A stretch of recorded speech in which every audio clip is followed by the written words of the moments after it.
ជាការចាំបាច់បំផុតដើម្បីទ្រទ្រង់នៅរាងកាយឲ្យមានសុខភាពល្អ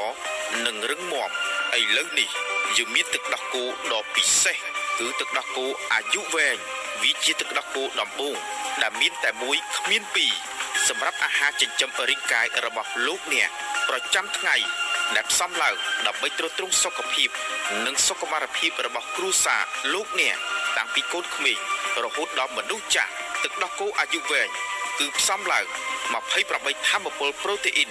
ជាតិខ្លាញ់សរុបឆ្អែតកាបូអ៊ីតរ៉ាត់កាល់ស្យូមជាតិសូដ្យូមផូស្វ័រម៉ាញ៉េស្យូមវីតាមីន C វីតាមីន B3 វីតាមីន E អាស៊ីតវីតាមីន B6 វីតាមីន B1 វីតាមីន B12 ចំណែកឯរីបូហ្វ្លេវីន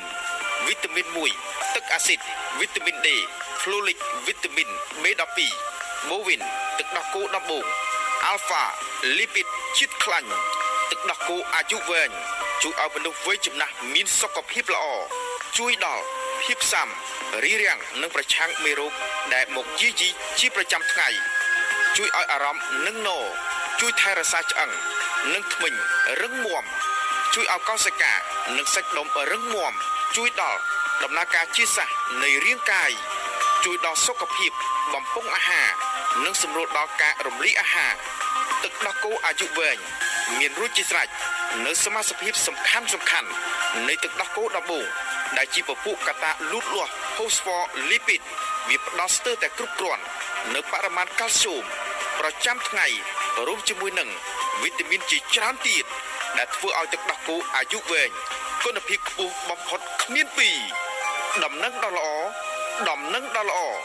ទឹកដោះគោអាយុវែងបានមកដល់ហើយប្រិមិត្តពុកម៉ែបងប្អូនអាចមកជាវទឹកដោះគោអាយុវែងបាន